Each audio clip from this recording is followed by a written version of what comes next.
Hey guys, today in this video I'll show you how you can download Fortnite on PC or laptop.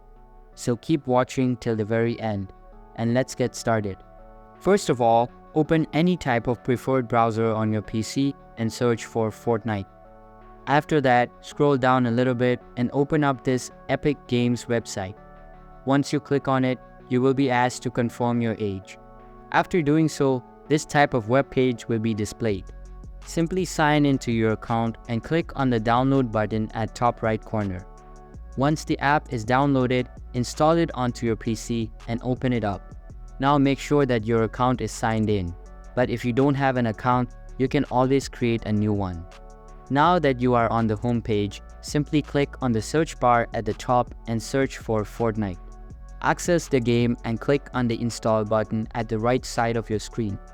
As it is already installed on my device, that is why the install button is not present.